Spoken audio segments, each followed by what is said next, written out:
예, 조국 혁신당 혁신정책연구원장 모시고 자세한 이야기 들어보겠습니다. 원장님 안녕하세요. 네, 안녕하십니까. 반갑습니다. 반갑습니다. 예, 지난 21일이었습니다. 당에 복귀하시고 바로 혁신정책연구원장에 지명이 되셨습니다. 다시 당대표로 복귀하기엔 수순 아니냐 이런 해석이 많은데 어떤 역할을 구체적으로 맡으시는 겁니까? 11월경에 전당대회가 열린다면 당대표로 출마할 것입니다. 그 전에 혁신정책연구원장을 맡게 된 것은 당의 비전과 정책을 보다 더 구체적으로 만들고 보다 더 깊이 연구하려고 하는 것이고요. 저희가 이제 검찰 독재 정권 조기 종식, 윤석열 탄핵 이런 과제는 이루었지 않습니까?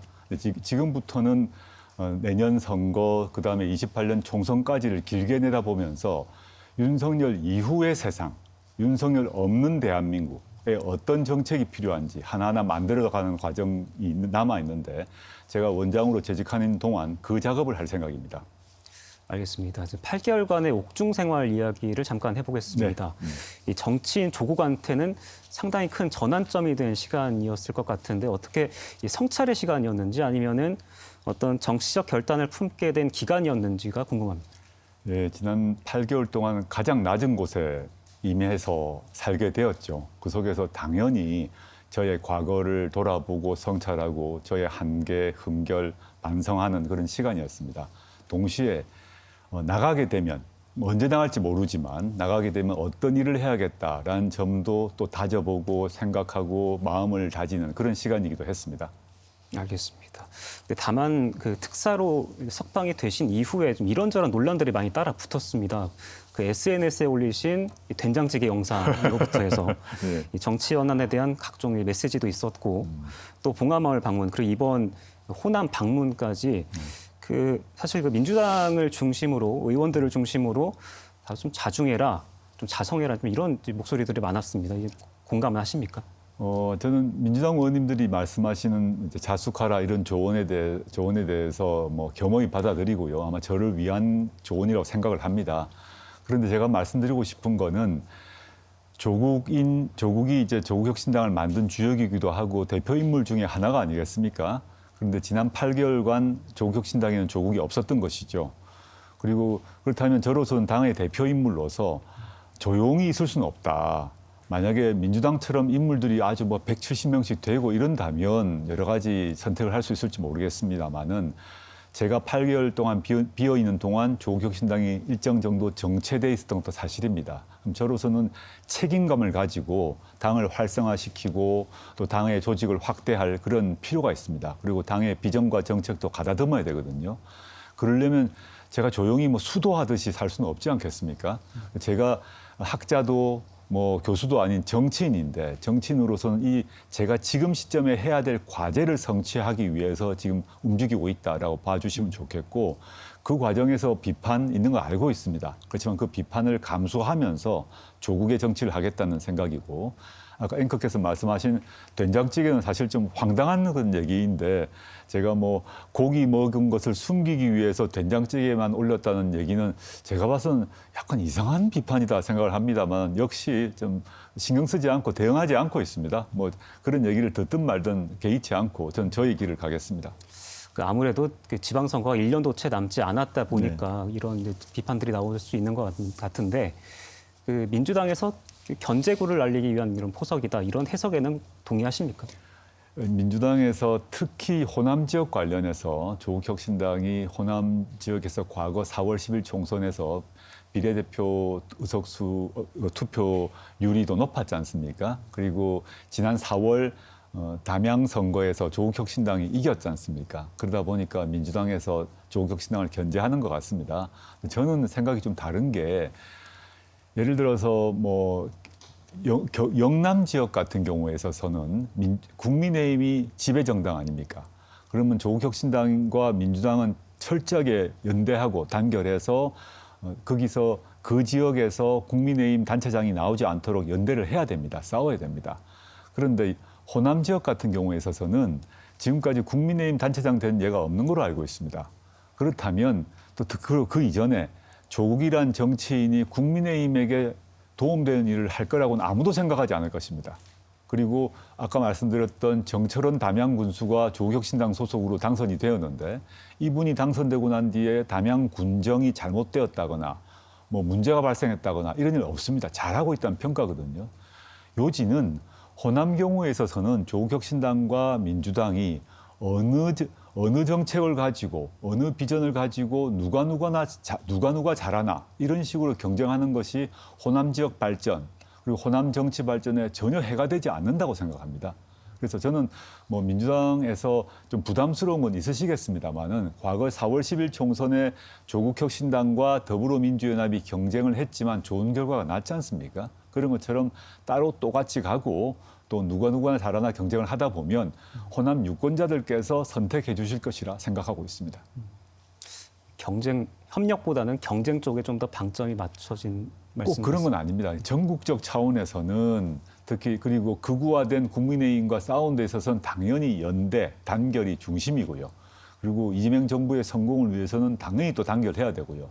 근데 호남의 경우 호남 정치의 발전과 호남 지역 개발을 위해서는 어떤 정책이 좋은지 경쟁할 필요가 있다는 것이죠. 그래서 이 경쟁과 연대가 모순적인 것은 아니고 저희의 큰 틀에 보게 되면 조국혁신당의 큰 비전과 앞으로 행보를 봤을 때는 모순되지 않는다라는 강조드리고 싶습니다.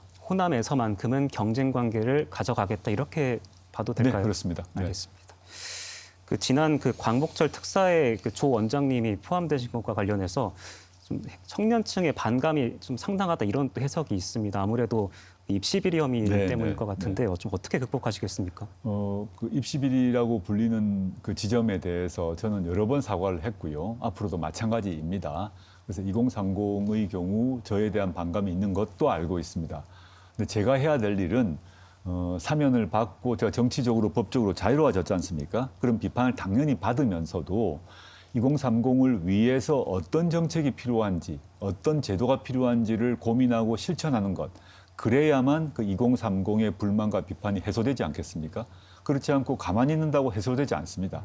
저는 2030 그 세대분들이 저에 대해서 비판하시는 거 다 받아들입니다. 근데 그에 대해서 제가 해야 될 일은 머리를 한번 숙이고 그분들이 듣고 싶어 하는 말을 하는 게 아니라 행동으로 2030 세대가 원하는 것을 하는 것. 그게 정치인으로서의 임무라고 생각합니다.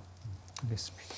다시 좀 선거 이야기를 좀 해보겠습니다. 지난 대선에서는 민주당하고 상당히 그 동지적 관계에서 그 선거 운동도 함께하고 이렇게 했다는 말이죠. 근데 최근 그 출소하신 다음에 흐름들을 보면은 관계가 다소 좀 소원해졌다 이런 좀 해석도 나오는데 앞으로 내년 그 지방선거도 있고 이 관계를 어떻게 재정립하고 또 한편으로 어떻게 차별화하실 계획이신지.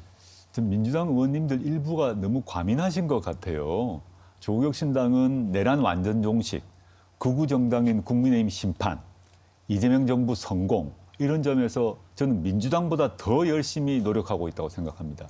근데 호남 지역에서 조국혁신당이 예컨대 뭐 기초단체장 또는 기초위원을 좀 가져갈까봐 걱정하시고 우려하시는 것 같은데 저희가 아까 담양 얘기를 했습니다만 담양 군수를 조국혁신당이 가져온 것처럼 예컨대 전북 지역에서 군수, 시장, 기초위원을 저희 조국혁신당 후보가 이긴다고 해서 큰 과제, 내란 종식, 이재명 정부 성공 그리고 국민의힘 심판에 어떤 지장이 있겠습니까? 아무 지장이 없어요. 그렇다면 조국혁신당과 민주당의 그 범위 내에서의 경쟁은 큰 대의에는 아무 차이가 없고 오히려 호남 지역 발전을 위해서는 그 정도의 경쟁은 충분히 생산적 결과를 낳을 것이라고 저는 보고 있습니다. 연장선에서 질문 드리면 될 것 같은데요. 최근 그 조국혁신당 전북도당에서 내놓는 성명들을 보면은 그 뭐 민주당 단체장들, 뭐 기초의원들에 대한 비판 수위가 상당히 셉니다. 이제 부실 행정 아니면은 뭐 도덕적 해이 문제들을 지적하는 경우도 있었고요. 네네. 뭐 내년 지방선거를 염두에 두고 대안 정당, 대안 세력이 되겠다 이런 의지가 읽히는데 좀 어떤 그 정책 노선 그리고 차별화 포인트를 준비 중이십니까? 지금 전북 정치가 지금까지 대한민국 역사에서 거의 대부분 민주당 중심으로 운영되지 않았습니까? 또 민주당이 지배적 정당이었지 않습니까? 그러다 보니 말씀하셨던 지자체장도 민주당이 그리고 뭐 지방 의원들도 민주당이 다수를 차지하고 있죠. 근데 조국혁신당이 등장하면서 민주당 자치단체장, 민주당 의원들의 잘못, 행정적 잘못, 도덕적 잘못을 지적하고 있는 것입니다. 그게 나쁜 것일 수가 없죠. 만약에 민주당만 있고 혁신당이 없었으면 단체장의 잘못이나 의원들의 도덕적 해이를 비판하지 않거나 비판의 강도가 약해졌을 것입니다. 그렇게 되면 지방 정치 발전, 또 지역 주민에게 좋은 결과냐? 저는 아니라고 생각한 거죠. 저는 비판할 것은 비판하는 것이 맞고, 그래서 조국혁신당의 역할이 바로 거기에 있다고 봅니다. 아직 조국혁신당은 민주당에 비해서 소득세가 매우 적습니다. 여전히. 그렇지만 지금까지 민주당의 독점 체제 하에서 드러나지 못했던 여러 가지 문제점을 혁신당 입장에서는 드러낼 수밖에 없어요. 그렇게 되면 그걸 비판하고 문제점을 드러내야 그다음에 발전이 있고 교정이 있고 해결이 되지 않겠습니까? 이런 과정에서 생기는 충돌이죠. 그 충돌이 나쁜 것이라고 볼 수 없다. 민주당이 독점해왔던 지방 정치에서의 문제, 부실 행정이나 도덕성 해이 문제를 조국혁신당이 지적함으로써 오히려 지역이 발전하고 지역 정치가 발전하는 것이죠. 저는 그 정도의 충돌과 긴장은 전혀 걱정할 바가 아니라고 생각합니다. 오늘 박지원 의원이 뭐 조만간 만나면 통합 얘기를 할 것이다라고 했는데 거기에 강하게 좀 선을 그으시는 말씀으로 들리네요. 전 박지원 의원님 개인적으로 사실 가깝습니다. 그리고 저한테 대선배로서 저한테 술도 사주시고 밥도 사주시고 많이 오랫동안 그런 사적 가까운 사이입니다. 박지원 의원님이 이제 호남 지역의 아주 중심적 의원이시다 보니까 이제 뭐 지선 전에 합해야 된다 이런 얘기 하시던데 저는 박지원 의원님 포함한 민주당 의원님들의 말씀을 경청하면서도 아까 말씀드렸습니다마는 호남 정치의 발전, 그리고 호남 지역의 발전을 위해서 조국혁신당이 사라지면 좋은 일이 생기느냐 이 질문을 먼저 해야 됩니다. 그리고 호남 정치의 발전, 호남 지역의 발전을 위해서 어떤 일을 해야 되는가 이 얘기를 먼저 하고 싶습니다. 그 얘기를 먼저 하고 난 뒤에 이것을 이루기 위해서 바로 지금 덮어놓고 합당하는 게 맞는 거냐 아니냐를 찾아봐야 되는데 박지원 의원님께서는 제가 말씀했던 호남의 발전, 호남 정치의 발전, 호남 지역의 발전이 과제가 무엇인가를 먼저 말하지 않으시고 무조건 합당하자고 하시거든요. 그래서 접근법이 좀 반대로 돼야 되지 않나 생각을 하고요. 서울에 가서 만나 뵙게 되면 똑같은 말씀 드릴 생각입니다. 알겠습니다. 그럼 마지막 질문을 네. 드리겠습니다. 지금 창당하실 때 그 윤석열 정권을 조기 종식하겠다. 그리고 원내 3당 도약하겠다. 이 두 가지 목표를 제시하셨고 모두 이루신 걸로 보이는데 그럼 이제 목표가 없는 것인지 다음 목표는 무엇인지 그리고 원장님 개인적인 뭐 정치적 목표는 또 무엇인지 그것도 궁금하거든요. 조국혁신당이 만들어졌을 때 제가 윤석열 탄핵하겠다, 검찰 독재 조기 종식하겠다, 원내 3당 되겠다, 최소 10석 확보하겠다고 공언했습니다. 그 공언 당시에 대부분의 언론, 정치평론가들이 안 될 얘기라고 했습니다. 근데 이루었습니다. 제가 자랑하겠다는 얘기가 아닙니다. 지금 제가 자유를 찾았지 않습니까? 지금 저희 목표는 분명한 게 국민의힘이 극우화가 되었습니다. OECD 수준의 우리가 민주국가 아닙니까? 극우 정당이 제2당인 경우 그리고 제1야당인 경우 이건 없습니다. 우리나라 대한민국의 수치입니다. 저는 국민의힘을 반드시 심판해야 된다고 보고 26년 지방선거에서는 국민의힘 소속 광역자치단체장이 한 명도 나오지 않도록 싸울 것입니다. 그리고 28년 총선에서는 지금의 반토막 한 50석 정도로 축소시킬 생각입니다. 그걸 제가 싸울 생각이고요. 그렇게 되면 빈 공간이 생기지 않겠습니까? 그 빈 공간을 민주당과 혁신당 등이 나눠 가지면 됩니다. 지금 이제 민주당 의원들이 저의 발언에 대해서 견제하는 것은 국민의힘이 그대로 있는 상태에서 민주당의 몫을 조국혁신당이 가져간다고 생각하시니까 걱정을 하시는 거예요. 근데 저희 목표는 그게 아니라 국민의힘의 영역을 반으로 줄이면 공간이 넓어지기 때문에 그 공간을 민주당과 혁신당이 나눠 가지면 민주당과 혁신당이 같이 커지는 것입니다. 저는 기본 방향 그러하다.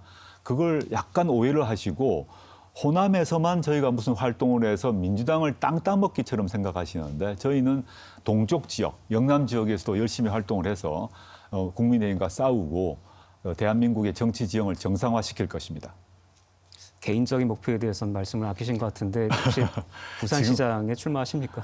지금 이제 제가 나온 지 사실 2주도 안 됐지 않습니까? 그러다 보니 언론에서 고향인 부산시장이다 또는 제가 살고 있는 제가 서울에 이제 봉천동이라는 곳에 살고 있는데 서울시장이다 또는 어느 재보궐선거 나간다 하는데 아무 결정이 난 게 없고요. 제가 전당대회를 통해서 당대표로 복귀를 한다면 그때 본격적인 지방선거 논의를 하고 그 당적 결정에 따를 것입니다. 지금은 그런 얘기를 하기가 너무 성급한 상황이고 지금은 이제 혁신정책연구원장으로서 당의 정책, 비전을 구체화하는 것, 거기에 집중할 생각입니다. 그리고 지금 시점은 또 전북에 온 이유는 제가 이제 영어 생활을 하는 동안 사면 복권을 위해서 전북도에 많은 분들이 도와주셨거든요. 그래서 하나하나 만나 뵙고 인사 올리는 그런 시간을 갖고 있습니다. 알겠습니다. 오늘 말씀 감사합니다. 예, 고맙습니다. 다음에 또 뵙겠습니다. 네, 감사합니다. 지금까지 조국 혁신정책연구원장이었습니다.